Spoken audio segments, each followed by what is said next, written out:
बिस्मिल्लाहिर्रहमानिर्रहीम अस्सलाम वालेकुम। वीडियो का आगाज़ करते हैं दुरूद व सलाम से। अल्लाहुम्मा सल्ली व सल्लिम अला नबीना व हबीबिना मुहम्मदिन व अला आलिहि व अस्हाबिही सल्लल्लाहु अलैहि वसल्लम। अच्छा भाई, अब जितने भी मेरे दोस्त भाई बहन बच्चे बुज़ुर्ग जो भी अब सितंबर और अक्टूबर यानी कि आगे अगस्त तो तकरीबन एंड पे, सितंबर और अक्टूबर में उम्रे की तैयारी कर रहे हैं, वो अपने सामान के साथ साथ क्या क्या सामान ज़रूरी रखेंगे सब के लिए बताऊंगा कि जो जवान हैं मतलब तगड़े हैं उन्हें क्या ख्याल करना है, जो बुज़ुर्ग हैं उन्हें क्या ख्याल करना है, जो बच्चे हैं उनका क्या ख्याल करना है, मक्का और मदीने में मौसम कैसा होगा इन 2 महीनों में ये भी आपको बताऊंगा। अभी नवंबर दिसंबर की बात नहीं करूंगा क्योंकि नवंबर दिसंबर बहुत आगे है, तो इंशाल्लाह वो जो है फिर अक्टूबर के एंड तक वीडियो बनाएंगे ऐसे ही इंशाल्लाह। तो अभी मैं बताता हूँ सितंबर और अक्टूबर के हवाले से कि भाई सितंबर और अक्टूबर में क्या होगा, मौसम कैसा होगा। तो अगर हम सबसे पहले मक्का की बात करें, जो वेदर फोरकास्ट है, जो तमाम चीज़ें हैं, जो रिपोर्ट्स हैं, उनके मुताबिक मैं अगर आप लोगों को बताऊं, यहाँ पे मौसम का हाल नहीं बता रहा हूँ, मैं सिर्फ उम्रे के लिए आप लोगों को गाइड कर रहा हूँ, ये बात जहन में रखिएगा। तो भाई वहाँ पर जो मौसम है वो थोड़ा ठंडा होगा और बारिशों का जो है ना वो सीज़न अब चल पड़ा है वहाँ पर, ठीक है। बारिशें हुई भी हैं पिछले दिनों और अभी मज़ीद बारिशें होने वाली हैं, ठीक है। सितंबर और अक्टूबर में जितने भी लोग जा रहे हैं वो बारिश से बचने के लिए छतरी तो ज़रूर रखिएगा। अच्छा भाई, छतरी आपने रख ली और उम्रे का जो जनरल सामान है उसकी पूरी डिटेल वीडियो मेरे चैनल पे हो जाकर देख लीजिएगा। एडिशनल सामान जो मैं आपको बता रहा हूँ इस मौसम के हिसाब से, वो आपने क्या क्या रखना है। आपने छतरी रखनी है, ठीक है। छतरी के बाद आपने अपने शूज़ या चप्पलें बहुत अच्छी से रखनी है, जो कि पानी में भीगने के बाद भी कोई नुकसान ना हो जूते चप्पलों का, ये बात जहन में रख लीजिए। कई लोगों को मैंने नंगे पैर अपने होटल जाते हुए देखा है, तो इन चीज़ों को छोड़ दीजिए। अच्छा, उसके बाद भाई आगे हम आते हैं कि और क्या चीज़ें रखनी है। देखें भाई, जो हमारे ज़ईफ़ लोग हैं, जो बुज़ुर्ग हैं, वालिदैन हैं और जो छोटे बच्चे हैं, इन लोगों के लिए गर्म कपड़े, सॉक्स, ग्लव्स, गर्म टोपे भी रख लीजिएगा, क्योंकि आपको हो सकता है कि मक्का में बहुत ज़्यादा अगर ठंड ना भी लगे, लेकिन जब आप मदीने जाएंगे तो मदीने का मौसम मक्का से कहीं ज़्यादा ठंडा होता है, बहुत ज़्यादा फ़र्क होता है, ठीक है। अगर मक्का में आपको कभी दिन और रात में हल्की फुल्की गर्मी भी लग रही होगी, लेकिन आप मदीने जब पहुंचेंगे तो मदीने में आपको ठंड लगेगी, वो बहुत ठंडा है मदीना जो है। तो आपने क्या करना है भाई, गर्म कपड़े रखने हैं, शॉल भी रख लें रखना चाहें तो, लेकिन इतना ज़्यादा सामान मत रख लीजिएगा कि वापसी में फिर आप यही सामान आगे पीछे करते फिरें। सामान मैं आप लोगों को इसलिए बता रहा हूँ क्योंकि बहुत सारे लोग यहाँ से लेकर नहीं जाते हैं तो वहाँ परेशान होते हैं, वहाँ पे बहुत महंगा सामान मिल रहा होता है उन्हें कि भाई बहुत महंगा सामान है, या तो फिर वो वहाँ से जो है ना लोगों से हेल्प ले रहे होते हैं कि भाई अगर किसी के पास कुछ है और वो वापस जा रहा है तो हमें देता चला जाए, तो इस तरह भी मामलात होते हैं।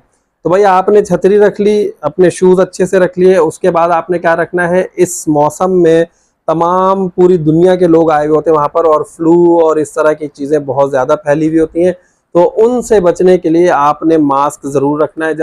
जब आप एहराम की हालत में नहीं होंगे उस वक्त टोटली आपने मास्क लगा कर रखना है, ठीक है। उसके अलावा मास्क के बाद फिर नोट कर लीजिए, हैंड सैनिटाइज़र रखना है। छोटे छोटे जो सैनिटाइज़र्स होते हैं वो हर बंदा अपना अपना रखे। वो क्यों रखे भाई, वो इस वजह से कि जब आप हरम शरीफ में दाखिल हो रहे हैं तो आपने क्या करना है, वो हैंड सैनिटाइज़र लगा लेना है अपने हाथों में और फिर आप जाएं। बहुत सारे जरासीम से, बहुत सारी बीमारियों से आप महफूज रहेंगे। किस तरह से, देखिए भाई, वहाँ की जो बरकतें हैं, रहमतें हैं अपनी जगह, लेकिन जो बीमारियां हैं वो तो मतलब हम उसको उन सब तमाम चीज़ों से कंपेयर तो नहीं कर सकते ना। बीमारियां तो होती हैं, अब फ्लू है, जरासीम है, सारी चीज़ें ट्रांसफ़र तो हो रही होती है ना। अल्लाह ताला हिफाजत करने वाला, लेकिन उसी अल्लाह तबारक व ताला ने एहतियात का और दवाओं का भी बताया है। तो भाई अब आपने क्या करना है, हैंड सैनिटाइज़र रखना है और जब भी आप नमाज़ पढ़ें तो नमाज़ पढ़ने से पहले भी आपने हैंड सैनिटाइज़र का इस्तेमाल करना है और नमाज़ पढ़ने के बाद भी। उसकी वजह यह है कि जब आप हरम शरीफ में जाते हैं, मताफ में जाते हैं या कहीं भी नमाज़ पढ़ते हैं फ़र्श पर, तो आप हाथ रखते हैं, वहाँ पे बहुत सारे लोग जो है ना चल भी रहे होते हैं जूते पहन के, कुछ नंगे पैर भी चल रहे होते हैं, फिर बहुत सारे लोग वहाँ पे छींक मार देते हैं, सजदे में जाके छींक आ गई, कोई रुकू में गया उसे छींक आ गई, किसी जो है वो कुछ ऐसी चीज़ें होती, ज़ुकाम ये वो, इस तरह के जर्म्स फैलने का बहुत ज़्यादा खतरा होता है। तो आप लोगों ने हैंड सैनिटाइज़र का और मास्क का इस्तेमाल लाजमी करना है। उसके बाद भाई फिर आप आ जाएं, आपने क्या करना है, आपने जब भी आप हरम शरीफ आए जाएं तो अपने साथ जो है ना शॉपर वगैरह छोटी छोटी ज़रूर रख लिया करें। मास्क वगैरह उसमें आपने रखना हो, तो फेंकना हो या कुछ इस तरह की दूसरी चीज़ें छोटी मोटी कहीं फेंकने वाली चीज़ें, या कोई चीज़ आपको ऐसी नज़र आ गई कि जो कचरा हो तो वो आप उसमें फेंक के वहाँ पे सफाई वाले होते हैं उन्हें भी दे सकते हैं, और अगर आप चाहें तो आप वो अपने साथ रख के ले आएँ, बाहर डस्टबिन में भी डाल दें, अल्लाह ताला आपको इसका भी अजर देगा। अच्छा भाई, इसके अलावा बुजुर्गों के लिए दवाएं आपने रखनी है कौन सी? आपने कफ सिरप रखना है, जो खांसी का सिरप होता है वो रखना है लाजमी। एंटी एलर्जी रखना है आपने। वहां पर गले की बीमारी फौरी तौर पे लगती है जो सेंसिटिव लोग होते हैं, यानी कि बुजुर्ग और बच्चे। अच्छा, उसके अलावा पेट के दर्द की दवा आप लोगों ने लाजमी रखनी है वहाँ के लिए, ठीक है। उसकी वजह यह है कि जब इस तरह के मौसम में जाते हैं तो पेट में भी बहुत सारे बच्चों के या जो बुजुर्ग हजरात होते हैं उनके दर्द की शिकायत हो जाती हैं। जनरल मेडिसिन तो आपने रखनी है, पेन किलर, ये वो बुखार वाली दवाएं वो तो आपने वैसे ही रखनी, क्योंकि जब भी जाते हैं वो इस तरह की चीज़ें हम लाजमी रख रहे होते हैं। जानमाज कोशिश करें आप अपनी रखें, और हर शख्स अपनी अपनी जानमाज खुद ही कैरी करे, खुद ही लाए ले जाए। उसकी वजह यह है कि जब आप जानमाज अपने साथ रखेंगे तो ठंडे मौसम में मताफ का जो सहन है वो बहुत ठंडा होता है, फर्श, वहाँ पर भी आप जानमाज बिछाकर नमाज पढ़ सकते हैं। उससे ये होगा कि आप जो है ठंड से महफूज रहेंगे और जरासीम से ही महफूज रहेंगे। अपनी जानमाज, अपनी चीज़ें, अपना सब कुछ उठा के रखें जानमाज और समेट के ले आएँ, ठीक है भाई, ये हो गया। अच्छा, उसके अलावा सर्दियों में इस्तेमाल होने वाले क्रीम, लोशन, ये इस तरह की चीज़ें हो ना, लिप बाम, चिपस्टिक वगैरह, ये सारी चीज़ें लाजमी रख लीजिएगा।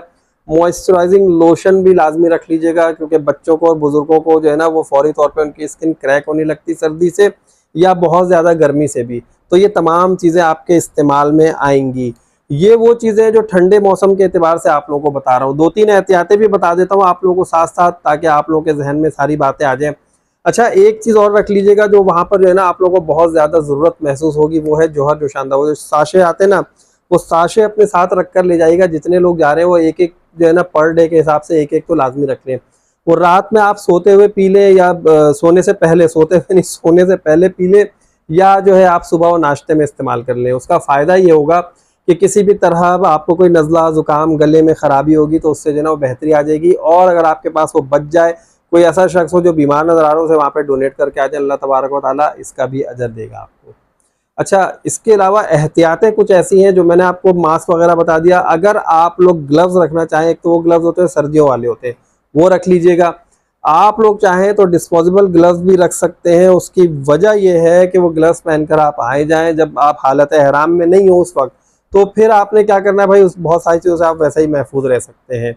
अच्छा भाई, एहतियातें सुन लीजिए। एहतियातें जो है आप लोगों ने वहाँ पर अभी सितंबर अक्टूबर में ख़ास तौर पे बिल्कुल ठंडा वाला जमजम नहीं पीना है। या तो आप मिक्स करके पी लें, नॉट कोल्ड वाला और ठंडा वाला, लोगों को ठंडा पीने की आदत होती है, वरना मैं रेकमेंड यही करता हूँ कि नॉट कोल्ड वाला पिए, गले आपके महफूज रहेंगे। थोड़े दिनों की बात होती है, जमजम तो आपको मिल रहा है ना भाई, ठंडा हो ना हो, लेकिन जमजम की अफादियत तो वही है, उसकी बरकतें तो वही हैं। तो भाई वो जमजम आप पिए नॉट कोल्ड, सही है।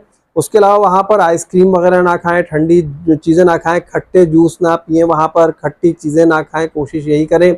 उसके अलावा बहुत ज़्यादा ऑयली खाना वगैरह ना खाएं, वरना गले का सत्यानाश होने में टाइम नहीं लगेगा। ये वो एहतियातें हैं जिन्हें करना बहुत ज़रूरी है। और जब भी आप रात में निकलें, अगर ठंड नहीं भी है तो आपने अपने साथ कोई ना कोई गर्म कपड़ा ज़रूर रखना है, कोई चादर, कोई शॉल, कोई जैकेट, कोई इस तरह की चीज़, कोई अपर रख लीजिए। हो सकता है कि जिस वक्त आप निकल रहे हो उस वक्त इतनी ठंड नहीं हो, लेकिन जब आप वापस आ रहे होंगे तो उस वक्त इतनी ठंड हो जाती है। तो ये तमाम एहतियातें हैं मक्का और मदीना के लिए। मैंने दोनों जगह पैरेलल बता दिया, और मैंने आपको ये भी बता दिया कि मक्का का मौसम थोड़ा गर्म होता है, उसके मुकाबले मदीना शरीफ का जो मौसम है वो ठंडा होता है। तो ये तमाम चीज़ें, बाकी जनरल जो उम्रे की पैकिंग की लिस्ट है वो मैंने ऑलरेडी अपने चैनल पे वीडियो अपलोड की, लिंक दे दूंगा मैं डिस्क्रिप्शन में, और यहाँ पे कहीं देखिएगा वो पट्टी आ रही होगी, तो वहाँ से जो ना आप वो भी क्लिक करके देख सकते हैं। उम्मीद है आप लोगों को वीडियो पसंद आई होगी, समझ में आई होगी। अगर मैंने कोई चीज़ मिस कर दी है, किसी दोस्त भाई बहन के जहन में वो चीज़ आ रही है, तो कमेंट बॉक्स में लिख दें, ताकि बाकी दूसरे लोगों का भी भला हो जाए। वीडियो को लाइक कर दीजिएगा भाई। चैनल को जिन दोस्तों भाइयों बहनों ने सब्सक्राइब नहीं किया, सब्सक्राइब कीजिए, और अगली वीडियो तक के लिए मुझे इजाज़त दीजिए। अल्लाह हाफिज़।